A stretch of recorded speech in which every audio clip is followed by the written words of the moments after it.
With just a new brand or just really establishing any market space as a whole for a new brand, you're going to go much wider. You're going to have to go much shallower with the content that you want to engage right off the bat, because you're trying to drive overall impressions and touch points and just top of mind awareness for that new product line or new brand.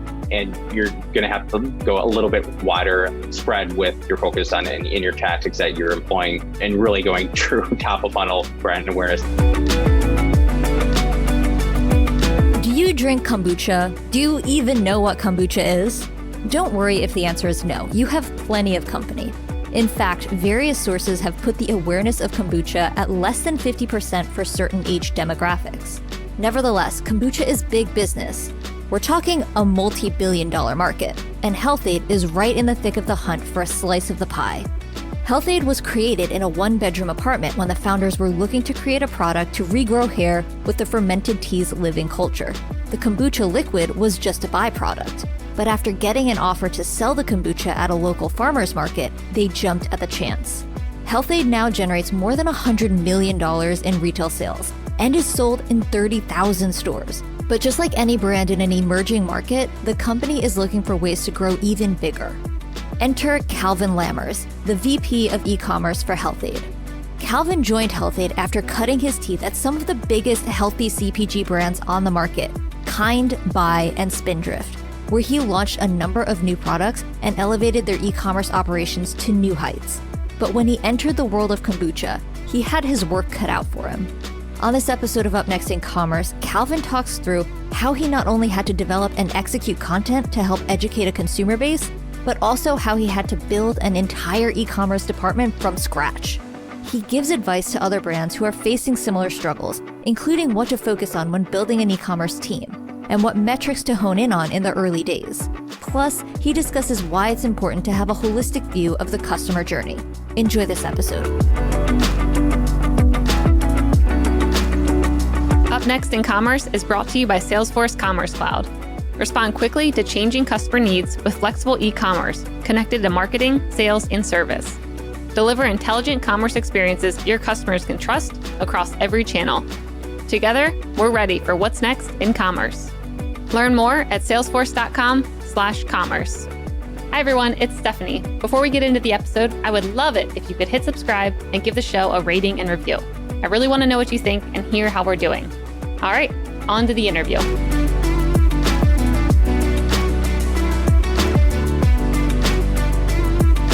Hey everyone, I'm Stephanie Postles, and you're listening to Up Next in Commerce. Today on the show, we have Calvin Lammers, the VP of e-commerce at HealthAde. Calvin, welcome. Thank you. Thanks for having me. Yeah, I'm really excited to have you on. I was looking through your background, and you have worked at some of the hottest healthy CPG brands. I was looking at Kind and By and Spindrift most recently. And so I feel like you have a lot of good knowledge and you're a veteran in the e-commerce world. Yeah. Thank you. Yeah, knock on wood. Yeah, thankfully I've been able to be a part of some really great brands, and it's been fascinating. From a personal level, it's also been helpful from just a selfish consumer level, as I've been able to enjoy some really good products as well while working for these companies. So I think it's definitely shifted my taste buds. I think for the better. Yes, that's great. Yeah, I just started recently enjoying Spindrifts, and my 2.5-year-old wants one every day now. I'm like, this might be a bad habit that I formed. This is such a California kid wanting his sparkling beverage every day. That's amazing. I know I definitely got my niece and nephews hooked on Spindrift, and so it's always funny whenever my family send me photos of the kids taking a big sip of Spindrift. So yeah, I love it. Yeah, you understand then. So with all this great background you have, like, how did you land on this e-commerce path? Like, how did you first get involved and know this is what you wanted to do? So yeah, it's definitely been a journey. Even just 2020, obviously as a whole, but even just getting to this point, it's interesting because I always like to say that there's no one linear path to e-commerce. I feel like everybody I talk to that's been in the space for a while or even new to the space, they've had a different journey, and mine's no different. So, going way back when I graduated from college and was in the Midwest in Minneapolis, and worked at Target headquarters. It's a, obviously new Target, knew and loved it, thought that would be a great opportunity. So worked in the snacks department there for a while, realized, not quite for me, too corporate, very big company. And wanted to, and also was in the Midwest for a while, so wanted to change the pace. So was looking to get out to New York and looking for retail related jobs, and happened upon this startup or newer company called Quidsy, which Amazon had just acquired right as I joined.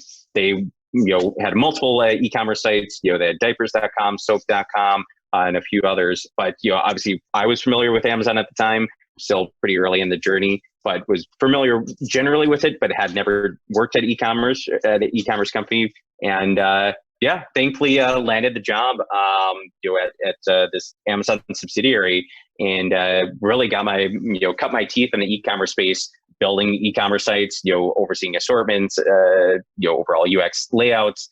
Really just kind of ran the gamut, and I think it was exciting because there was just a lot of what's now proven to be, it was a really good incubation for a lot of great e-commerce minds. Mm-hmm. So Mark Laurie, who's now the CEO of Walmart.com, that was his former company before he actually started Jet. We have there were a number of leaders there that either they were at Jet, they started their own e-commerce companies, e-commerce DTC brands. And so, it just was really great learning ground, and realized I love the entrepreneurial space, the vibe, and just love that world. And so obviously was working on the e-com retailer side, and decided to make over the switch over to the brand. And basically, be that voice and leader to build out e-commerce on the brand side, and been doing that basically ever since. And so, as you kind of mentioned earlier, I've been able to work at a number of great brands, kind of doing that same thing, and building out e-commerce focus and channel strategies for the respective brands.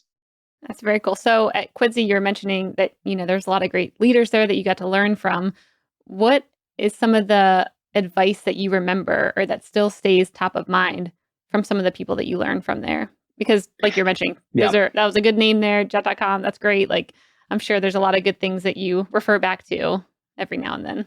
Absolutely. So I think that the biggest piece of advice, and this is how I think I view e-commerce and what I've kind of carried with me, is really viewing, even if it's a category, or viewing, even if it's like a certain subcategory on a site, viewing, that, and as well as e-commerce as a whole, and taking ownership and business ownership, and really just viewing it as, a business leader. So, you might, maybe you're focused on acquisition, but really having a full view of how it's going to impact the overall business, where that's just going to help you work cross-functionally if you're on a team or as a business leader.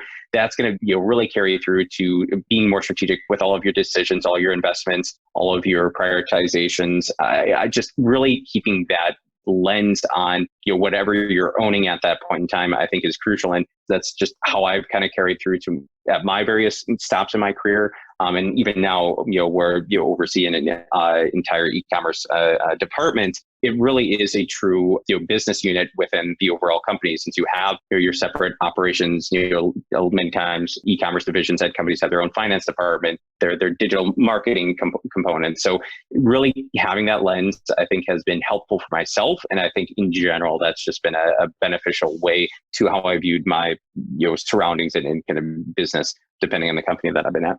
Got it. Yeah, I think that's an important reminder about how they are their own business unit. But how do you make sure they don't become a silo? Because I think I was reading in one of the articles that when you were working at Target, the e-commerce group was like in a separate building, and it was like 2 people or something. And I'm like, obviously that was a long time ago, and that's how a lot of companies started out. But how do you make sure that the team integrates well with the company as a whole and doesn't become, that's just the e-commerce group, like they kind of work on their own? Yeah, no, I mean, and that is, even now is still a challenge, I would say, but I think it's become less of an issue or challenge or hurdle than it was when I was at Target. Just again, with the changing views of e-commerce as a whole. But as I said, even still, you still need to work to be integrated and fully aligned with the cross departments. And so I think that's the other piece, is that that's not always the case. It depends on the company. Some companies have e-com as its own business unit. Sometimes it lives in marketing. Sometimes it lives in sales. And so I've had differing experience. But the biggest thing it is, whether you have those individual like responsibilities or kind of headcount in the e-commerce department or they live in different departments, it is one of the most cross-functional areas as well for that exact reason, because you're touching operations, you're touching marketing, you're touching finance. So there's an innate need to interact and work closely and be involved with each respective areas. So I think that's where it really behooves any e-com leaders or practitioners that are either starting out or obviously well into their careers, really making that effort to both educate in terms of like why they should be caring about e-commerce, what is the benefit, how will it impact them, how will it impact the broader company and organization, and really just being that leader and educational voice, I guess, for the company to gain that buy-in and sign on.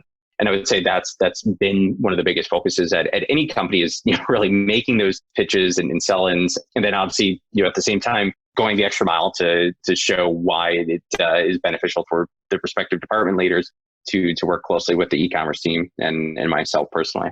Yeah. So when you're just mentioning around them being a cross-functional team, and when I think about a cross-functional team, I think about a lot of times, and I was one of these back in my earlier days. You're not always doing the work, but you're there to kind of coordinate, many groups and bring them together. Whereas an e-commerce, team having to also be a cross-functional team seems tricky. So how do you go about building up a team like that? Like, what are some best practices and how do you make sure you hire the right people and build up a good team who can do both of those functions? Yes, I think that's it's definitely something that I had very recent experience with. So I think a lot of times, and this has been the case in previous companies as well, where e-commerce was maybe less of a focus for a brand, or there weren't as many resources put into it. The company or the headcount was on the lower end of the spectrum. So you had to be very, very efficient and careful with how you were, filling any headcount openings that you had available, because that might be the only one you get for the next year or the net budget cycle. So that it's previously been super important for that reason. But even now, as I just joined HealthAde 6 months ago, when I joined, there was no dedicated e-commerce team. There was shared responsibilities, but there was no e-commerce team to speak of. So very quickly had to be mindful with the roles that we were building out and filling right off the bat, because again, we were building this essentially from scratch. So had to be very thoughtful and mindful about, okay, over the next 2 years, what areas of responsibility, what departments or what coverage do we need, and will that last us for presumably the next 2 years, because we need to be hyper efficient and competitive with how we're proving out the success and viability of the channel. So we don't want to overload and hire a 10-person department before we break 6 figures in revenue. So we want to be very strategic in that. So with that, I think that also kind of goes back to my mindset from Quidsi, where I still very much have that startup entrepreneurial mindset. So I've worked at companies where I was the only person on the e-commerce team for for a year, and so it's a lot of work. I think it's been helpful for myself as I've touched every aspect of the business. And while I don't work in it day to day at this point, I have at least that background and knowledge of how everything works. And I think that is really important for e-commerce leaders to be able to speak knowledgeably just about e-commerce fulfillment just as much as they are about e-commerce acquisition or marketing. I think that is hugely important. And so that's been my mindset, is hiring people that are not a jack of all trades, but maybe a utility knife, where they're able to quick learners, able to pick up things very quickly. They have an interest. They're super curious, but that they're open and willing and wanting to touch multiple things in the business and not having very narrow minds on, oh, that's not my responsibility. Again, going back to having that ownership view carries through to how I view headcount and bringing on new team members. Is I think that's just hugely important, especially early on as you're building out a team. Yep. Yeah, you have to have those scrappy individuals who are ready to treat the company as if it's their own and ready to jump in wherever needed, even if they're on, a team that isn't maybe relevant to the task. 100%. So let's talk a bit about HealthAde. So I'm a fan of HealthAde. I have been following it for a while. I also just love the story. I mean, I think the CEO was selling it. She started with $600 and she was selling it at farmers markets. And now I think I saw you guys generate over 150 million in revenue, and you're in 30,000 or more stores. So I want to hear a little bit more about HealthAde. What is it and what drew you to the company? So yeah, no. So obviously, great to hear you're a fan. I am myself. I like to say that that's been very much a part of my kind of career path and choices where I worked at. Wouldn't be joining a company if I didn't really enjoy or love the product, and that absolutely was the case with HealthAde. Where thankfully I got connected with the team here. As I mentioned, they were looking to build out their e-commerce channel with really no focus or kind of presence to speak of before I joined. I was a big fan. It's a probiotic tea, kombucha is our primary product line. That's kind of, as you mentioned, founders and Dinah, where they started out a number of years ago. That's really been the key focus for the brand and where we've seen most of that growth to that surplus of over 100 million in retail sales.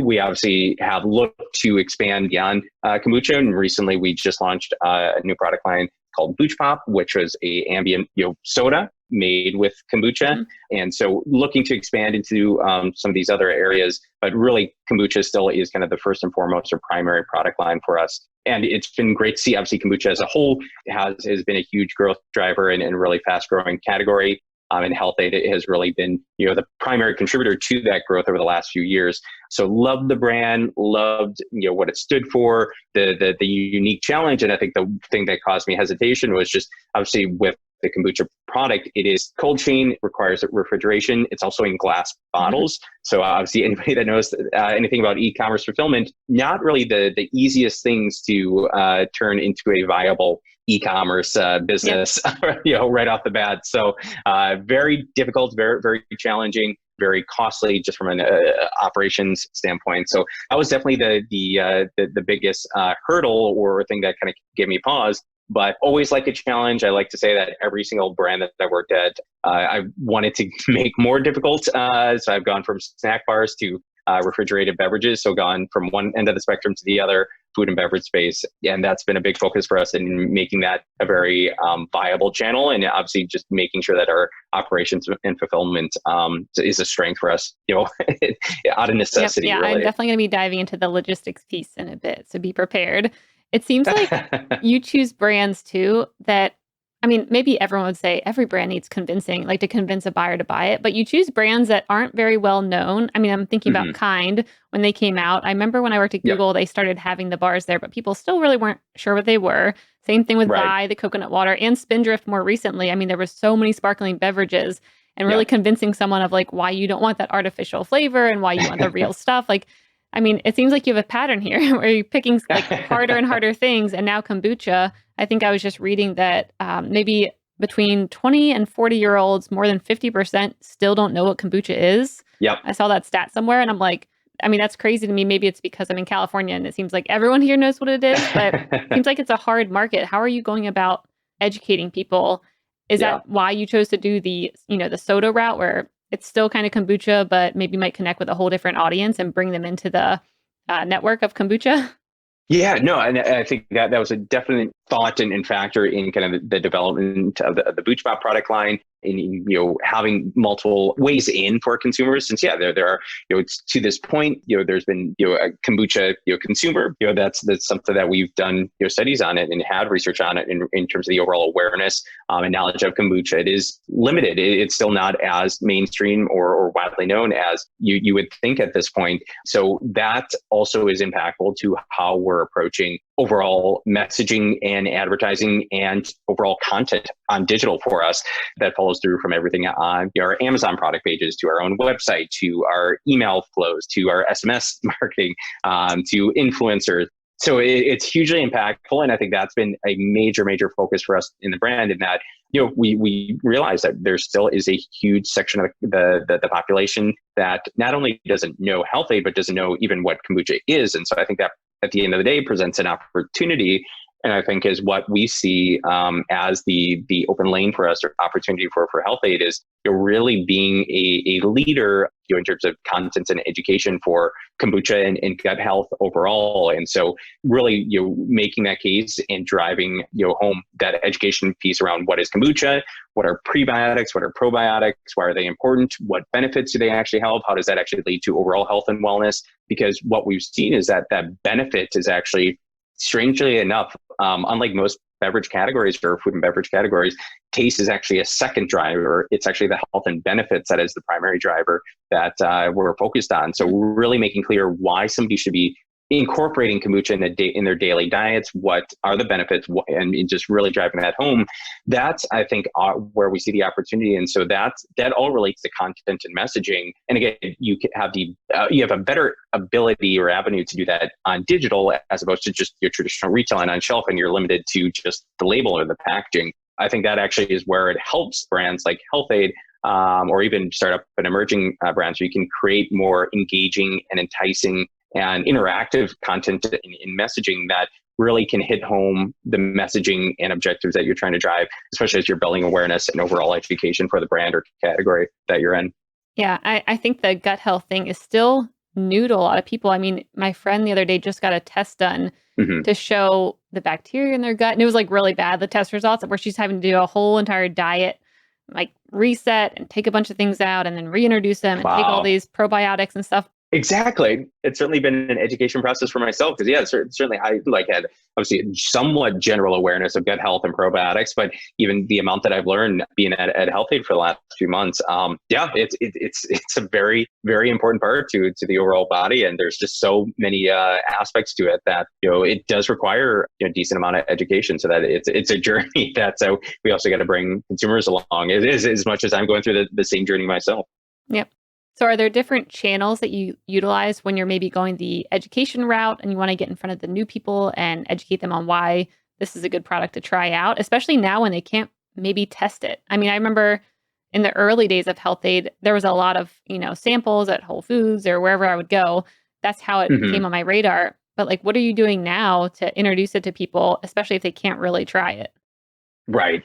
Yeah. So I think that's where we have a couple of different channels that we're focused on. So obviously within the e-commerce and digital purview, we have our DTC businesses, we have Amazon, our e-retailers, and then we also have last mile. So, obviously on e-com, kind of going back to the overall financials and kind of build of that business, it gets very difficult to ship individual bottles, of kombucha.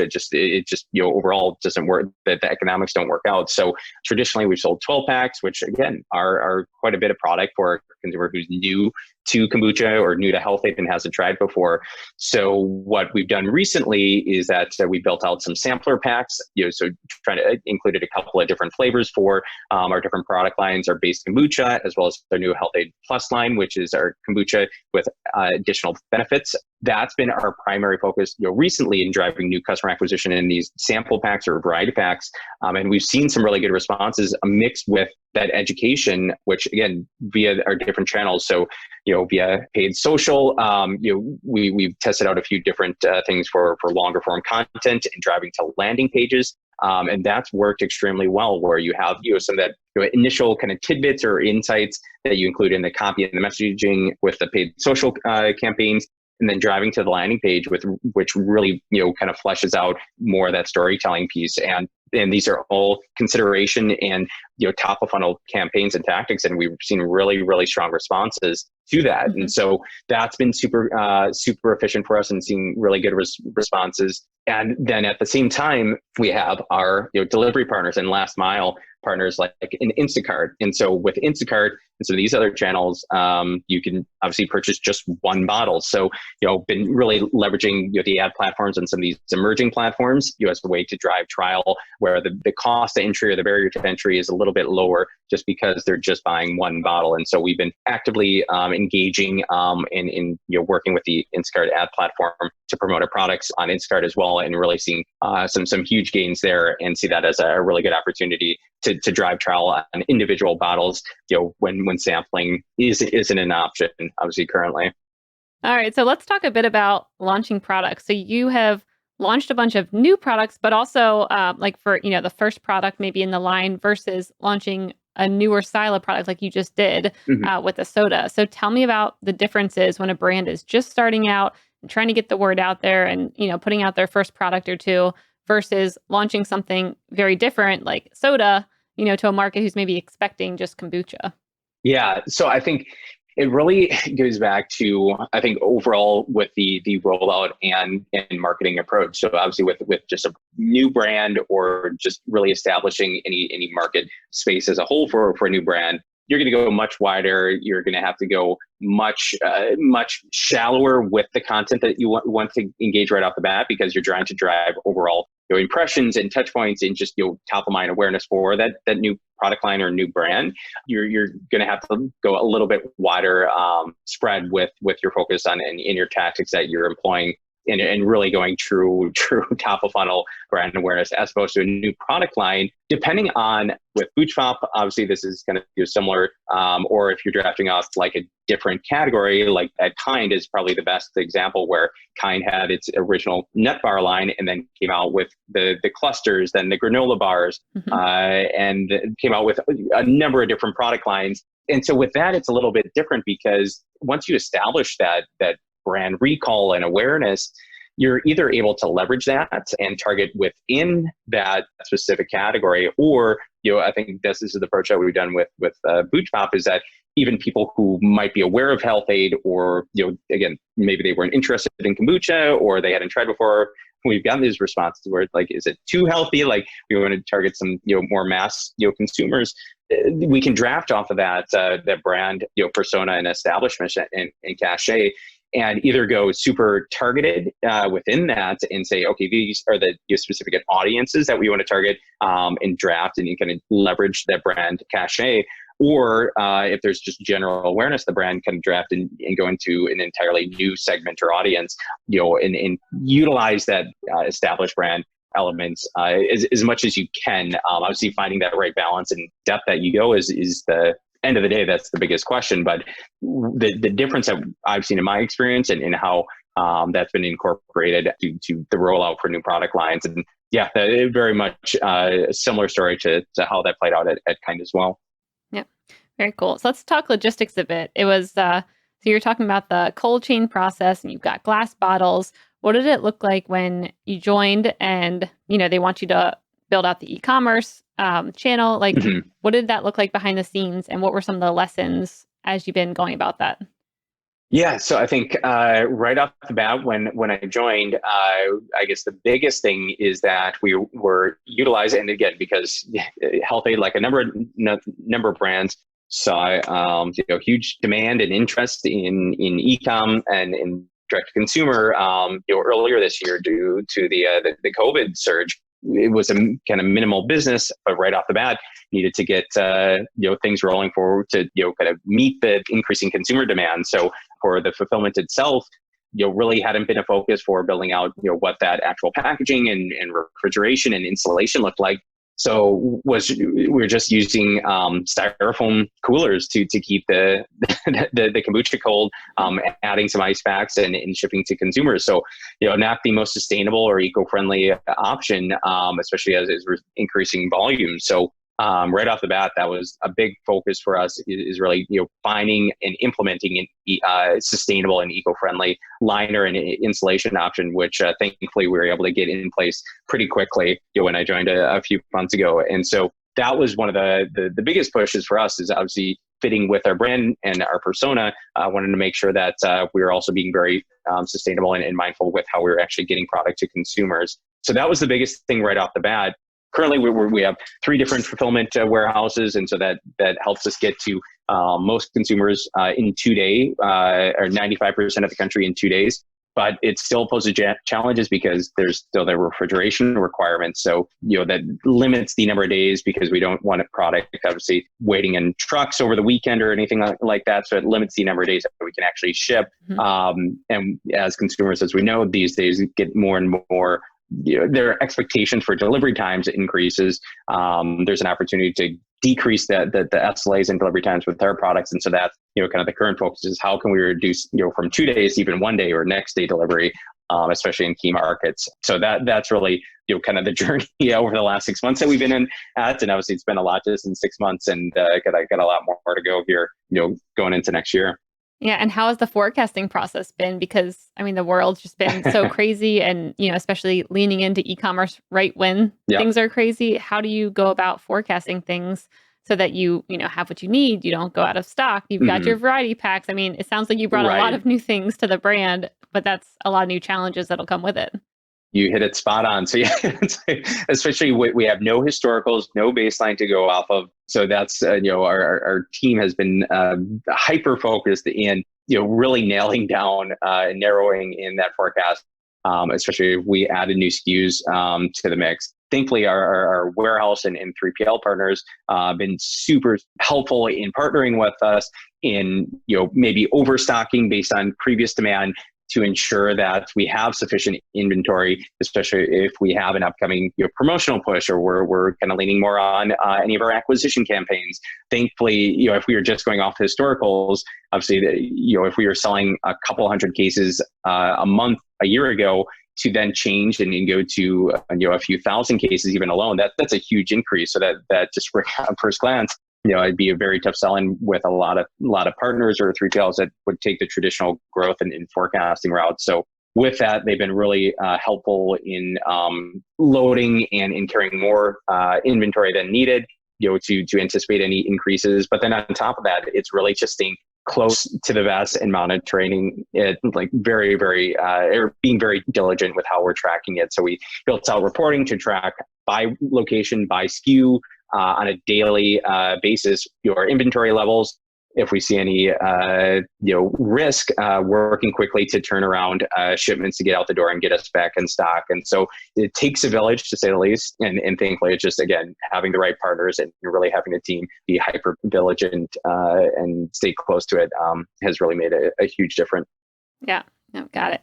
So I'm guessing you have also had a lot of experiences when it comes to figuring out what platform you want to choose or re-platforming at the brands that you've been at in the past. How did you do that with Health-Ade, and how do you figure out, what platform's going to work and what kind of features you need and how to, make it so it'll convert? Yeah, the platform side's been interesting because even that's evolved pretty extensively. So for me, at the end of the day, you want to have scalability and also enough customization, especially early on, that you can really make the full use of any platform. Long term, you want a turnkey platform that, again, can scale, integrates well with most other channels, apps you need, but you don't want a very dedicated or customized CMS that will require a lot of heavy lift or work, whether it's on the internal team or an external party. The cost and hours are going to get quickly snowball from there. So I think that's where, for us, again, with a limited team, our smaller team, and especially early in our journey, that customization but scalability is really the biggest piece for us, in deciding which platform we ultimately landed on. Got it. And what kind of metrics are you looking at after you've got the platform up and running? Like, what kind of things do you look at to make sure things are going well? And how do you figure out what you want to, A/B test maybe, and see how to even optimize it further? Yeah. So, and that's a big thing for us, because there's a couple of components there. So there's the platform A, but then there's the overall site design and architecture. And so that's the biggest piece that we still have in our journey, is that, as I mentioned, we previously were on WooCommerce with WordPress as the CMS. And so that's a lot of that is legacy, content and pages and code that's been built there that we've evolved and tweaked over time before we had the e-commerce team. So that's where we're kind of flying the plane as we continue to tweak it and build it. But really, that's the biggest opportunity, is that there's only so much that a platform can do without the actual highly functional, seamless UX experience for consumers, super engaging, navigation and content. That's still needed in order to best leverage and utilize whatever platform you end on. And so that's the next piece. Is so we've seen, we continually are looking at our conversion rates, our bounce rates, our time on site, our click-throughs, and the time to conversion. And that's really what we're holding as our kind of key metrics here to measure true success of the website. Before we get into, obviously, consumer journey, lifetime value, and things of that nature, just the overall site experience. So that's the biggest thing that we're trying to address and improve now over the next few months, now that we have the right platform is in place. So working with an overall kind of site redesign and site build to really bring our full digital experience for the website to match our brand persona, and really bring that up to speed and make it viable experience for consumers that really will sustain us long term. Got it. Are there any changes that come to mind that have made the biggest impact around, the consumer journey or seeing those conversions increase? Even if it's maybe, starting to introduce that variety pack, like what do you think the biggest impacts have come from this year? I think site load times, honestly, so it's just like Yeah. something as simple as that. Obviously, a second in the digital age or a DTC experience is a lifetime. So that was a big focus just recently, just, reducing page load times, reducing, font sizes, page weight, image weight, all these things, again, just with also impacting how the page are loading, making sure that add to cart buttons are loading first, as opposed to, maybe copy further down the page. So those are, just those small tweaks have, huge impacts just right off the bat. And so that's really what comes to mind right off the bat, is just making sure the time from landing to checkout is as seamless and as quick as possible, because you want to make it as easy for customers to check out and give, as little resistance as possible for consumers to bounce. And so I think reducing the page load times has been, crucial, as well as testing out, again, just where we're driving new customers too. So we've updated our collections pages where we drive a lot of our traffic, and just updating the layout and the overall structure, adding add to cart buttons on the collections page, again, just to remove another step needed to check out. So those minor tweaks are really what we're focused on now, until we completely kind of revamp the website as a whole. And thankfully, they've made some significant improvements and had a marked impact. Very cool. So where do you see the world of e-commerce and D2C brands headed in the next year or two? It's I mean, if I had $1 million, and I wish I could do and bet on that, because I mean, if anybody told me that 2020 we would see e-commerce penetration go from the 5-6% to I think the last figure that I saw was 11-12% just in 2020 alone, I would have said you're joking. So who knows at this point? But I will say I don't think we're going back. I think this is the new standard for consumers. I think that's what I've seen, is that every consumer, or most consumers that have either been forced or shifted purchase behaviors to online, especially in the grocery space, since food and beverage has still been kind of the lagger in terms of under indexing versus other categories in e-commerce penetration, and that's changed tremendously over this year. So I think that the consumers are going to stick with that trend. So a lot of consumers that have tried grocery delivery for the first time will likely stick with that over the next couple of years. I think the biggest thing is that it's just going to become more seamless with, especially on the brand side, with how they view channels, I guess. So instead of having this prior mindset where it's like, okay, there's brick and mortar, then there's this e-commerce thing, and there's separate channels. You need to be mindful of the entire customer journey, because you might have a consumer that you have a programmatic ad that they get served with, and then they're purchasing in store, or they see a programmatic ad and they're purchasing on last delivery, or maybe they're in store or buying a pickup order, or maybe they're ordering via an SMS channel. So I think it's just becoming a more holistic with. It's not a matter of like channel separating, but just having a true unified vision of that customer journey and approaching that as such as a company and a brand. And that's very much what we're thinking of as we're building out our collective efforts at HealthAde.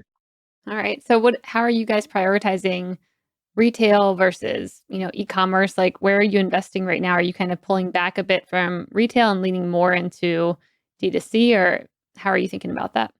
Yeah, so I think that kind of goes in line with kind of my previous comments. So we're absolutely still supporting our retail channels, since, as I mentioned earlier, that is where the bulk of our business is currently. But we're also supporting it. We're changing in how we're activating and supporting those retailers. So maybe traditionally or previously, we might be supporting retailers in on-shelf or kind of POS material. Instead, we're running targeted, geo-targeted display ads or paid social ads, or running a programmatic display campaign to support a specific retailer. So just leveraging more digital components, as well as supporting the last delivery or last mile platforms like Instacarts. That still, obviously, the revenue and volume is being pulled through the retail stores. So it's definitely not a shift of focus or priority or an investment. It's just a change in terms of how that support is kind of played out, I guess. So that's, I think, really been the biggest change for us. And then on top of that, obviously layering on that support from the e-commerce piece and how that plays into the mix. Since what I've also seen at previous companies and a number of white papers and research that I've seen is that any e-commerce advertising or digital advertising, it will drive e-commerce, and it has obviously a huge impact on e-commerce specific sales, but a lot of the impact is actually seen in your traditional brick and mortar or retail sales. And so having that lens and that, if you're spending $1 for e-commerce advertising, it doesn't mean that entire impact is going to e-com. It is also driving, the overall brand awareness and, retail sales. Yep. Yeah, which is definitely a tricky thing to measure and then try and convince maybe leadership sometimes of it's having brand awareness and it's also driving those retail sales, but I can't exactly track it right now. It's the age-old debate. I've been there all too many times. That's a fun one. All right. So with a couple minutes left, let's move over to the lightning round. The lightning round is brought to you by Salesforce Commerce Cloud. This is where I'm going to ask you a question and you have a minute or less to answer. Are you ready, Calvin? All right. I think as ready as I'll ever be. So let's do it. All right. What's the best piece of advice you've ever gotten? Best piece of advice, I guess, is, again, don't look back, take ownership and own your mistakes. I think you can't shy away from your mistakes. Just make sure that you don't make them again. I like that. That's a good one. What's up next on your reading list?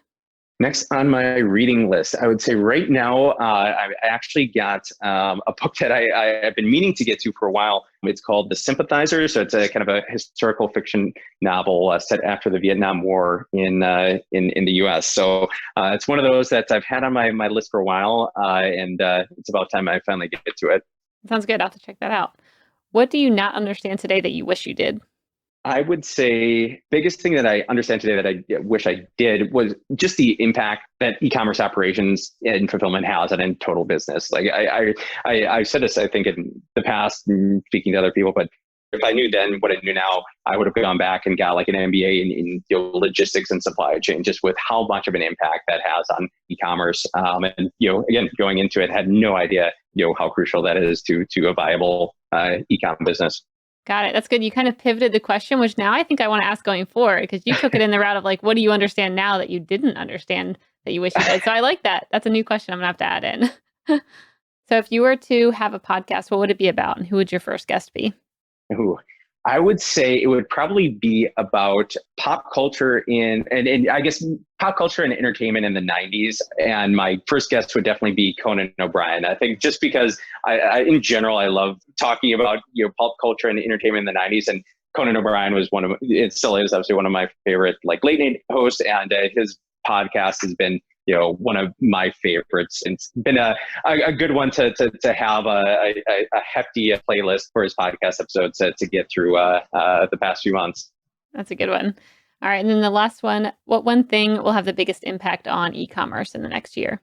Biggest thing I think will be, I guess, technology at the end of the day, but then also just, again, how consumers are changing their shopping behavior. So I've said this in other kind of forums, but previously my biggest expectation is that integrating technology into the kitchen and the pantry, again, speaking more on food and beverage, since that's been my space, my territory, I think that really seems like the opportunity where you want, especially if consumers are shifting more to e-com and digital delivery, having that be less of a top of mind thing, I think, and making it more efficient and removing any legwork on the consumer side will be beneficial in the long run. So whether that's scales that you're placing products on, so that your subscription knows when you're almost out of your coffee and you need a refill, or anticipating based on your purchase behaviors, I think that is probably the next trend, especially on the consumables side.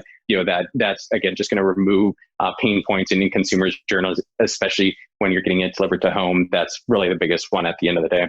Oh, I like that. That is a really good, unique answer that we have not had so far. So, oh, great! I like it. All right, Calvin. Well, this has been very fun. Thanks for coming on and sharing all your e-commerce knowledge. Where can people learn more about you and HealthAde? Yeah, you can find me on LinkedIn, Calvin Lammers. And if you want to check out more about HealthAde and read some more about that education content that I mentioned, you can go to healthade.com. Thanks so much. Thank you.